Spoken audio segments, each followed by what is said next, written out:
of 10 on threes in that third quarter. You got to give the Warriors credit. They haven't lost their confidence, their focus. They've stayed with it. And you know the Heat, as Burks misses a three, you know the Heat will let you back in it. Last night, giving up the 17-point lead, you've been down 15. You're here now. So Steph begins the fourth. Step back on Jovic. He was running back. Gave him the Houdinis. That three went in. 26 in the game. This man is ridiculous. Jovic has nothing for that.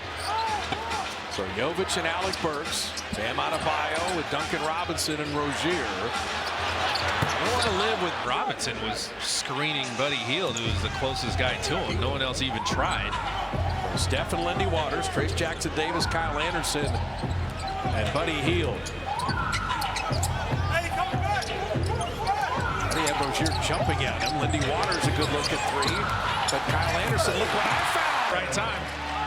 Again, they gave up so many second chance points last night. You can sneak in there and get a few. 15 down to within 4.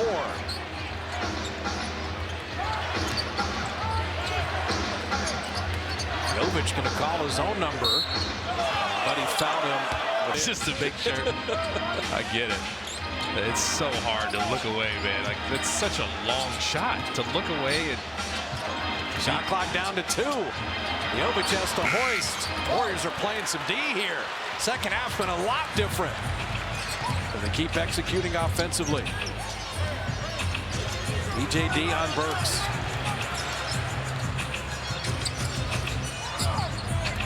Steph driving on the 6'10". Jovic splits both defenders. Curry to the rim. That dribble low to get in between those two defenders. And here's Rozier being roofed. They took it from him. Dubs Katire take the lead. Buddy driving. Step back three. And Steph Curry on one again. The reason Steph shot that is the foul occurred before the ball was inbounded, which means anyone can shoot the free throw. So that's why Steph made it a one-point game, and that one ticked iron there. He pump faked from there not too long ago. So from down 15 to within 1. He wasn't bluffing. Do not give Duncan Robinson any space. Adebayo. We got Jovic out of the corner. That's a nice find from Bam. Was spilled as Rozier ran into him again. The Heat are an incredibly proud team. They're incredibly well coached. And they have a toughness to them that really comes from Pat Riley and Spoelstra. Lindy Waters, you would take him shooting that three all day, but Lindy is 0 for tonight too. Jovic, instant replay. Same result, plus a foul with the pick in 2022. Well, that's the thing about playing from in front, like you were talking about. You're the team that's in the other team down again. And without Pajemski, and without GP2, without Kuminga, the Warrior bench is getting run tonight. And that's where Buddy and Lindy's three-point shooting just hasn't been there. Warriors are a deep team, but they're missing 3 of their top 8 players, and they're going to miss them for a while. Steph, very deep three. He's just trying to stop in between the 2 defenders, the top of that zone. And Alec Burks, open transition. Now you're playing inspired basketball. They have enough to beat. Kyle Anderson just setting up Draymond for a layup. Respect him. That gave Draymond some space for that pass. I tell you, every time they come out of a timeout, Steve Kerr's got something against that zone that's worked. Well, they seem to just throw it in the middle, which is what you want to do almost every time if you can. The Heat have made 3 straight threes here. Robinson attacking, and Jovic. Little things, boxing out. No. And so, you know, the Warriors, when they cut it to 1, you got to crest the hill. And instead, it was 3 straight threes by the Heat. Sometimes that could be enough to just repel the kind of thrust. Steph Curry, that time, you just set the handoff screen for Steph. Let him get in the middle. Let him make the decision. Flow game. Got forever left in the game, over 7 minutes. Alec Burks and Steph, good close out there. Burks been hitting wide open threes. That was good attentiveness. Got Bam out of the lane. Knocked it away from Draymond. Gets it into Draymond, finding Lindy Waters, and ringed it around him and flashed in there, the weak spot again. Draymond's getting into triple-double territory. 7 points, 10 assists, 9 rebounds. Hawkins had a triple-double last night against Sacramento. Robinson. to stay on his back. Robinson 4 on threes. You know what he does. You know what that guy now? It takes away the basket. Wiggins 3. And, I mean, it's not very complicated tonight. One team is making threes and one team is not. And that's been the difference.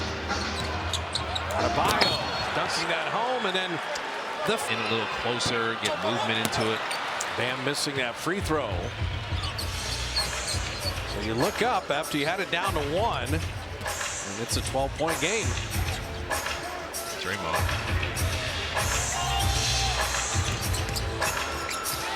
The Waters. Closer to the paint, get in there, float game. You can't trade buckets though, like we're saying. Down 10 again. Last 5-6 minutes. This will be a game that the Heat, if they win it, will be in the first half when they built the 13-point lead. Wiggins is stripped.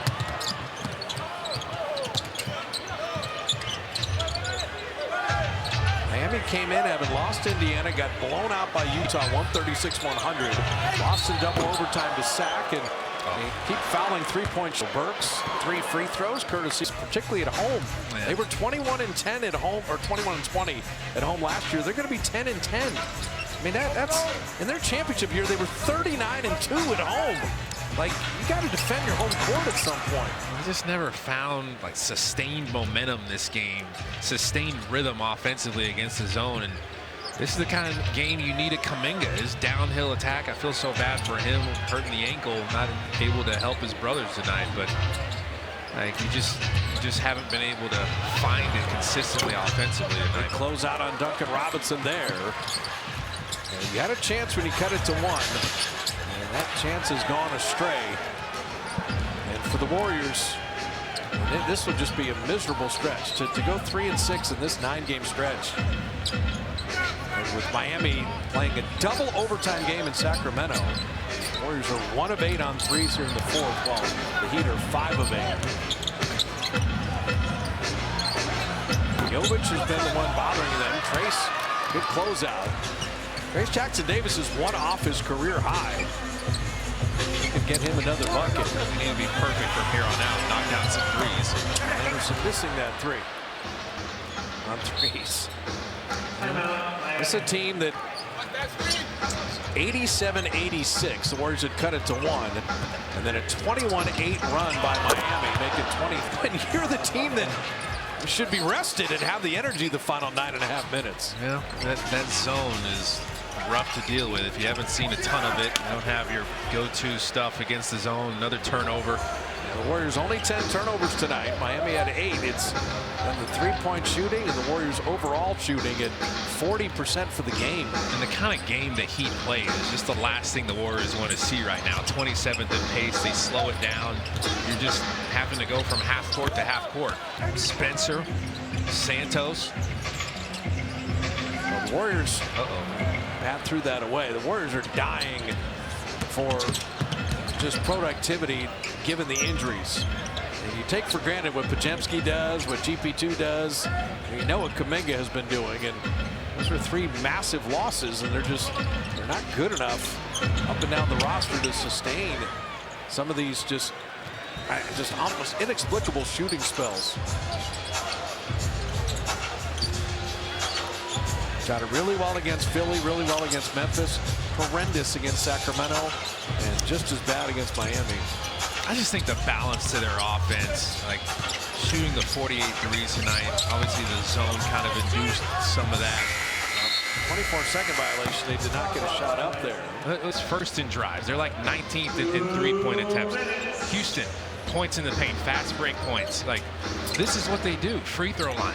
You know, even Denver, #1 when it comes to points in the paint. Like, there's other ways to attack. If you have balance to your offense, when you see a zone, you know what to do against it. You can do some other things, especially if you're not making them, you're not getting high percentage 3-point looks. The Warriors are going to have a game where they've shot 5 free throws the whole game. That's hard to do on your home floor, to shoot 5 free throws for a game. Shai Gilgeous-Alexander shoots 12 free throws by himself every game. I mean, that's just his mentality. He has a driving mentality. At times, Warriors go long stretches of the games without having a driving mentality, just looking for opportunities to drive. Rozier missing there, but no, I think the three-point shot, I mean, a lot of it's being discussed in the NBA in terms of the volume of threes, but there are good threes and then just very poor attempts at threes. But think about Andy that. Waters missing that. As much as people want to talk about people shooting threes, and the best teams in the West are not necessarily like amazing three-point shooting teams.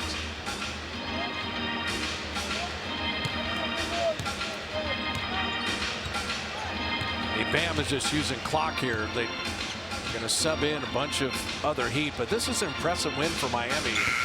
And sometimes you lose 3 in a row and they get embarrassed on their home floor and they take it out on somebody, and that's what the Warriors want to do. Warriors are a great offensive rebounding team. If you're missing a ton of threes, there's going to be opportunities to get some offensive rebounds. Yeah, I mean, if you're going to go 14 of 50, get the ball off the floor, get some fast break points.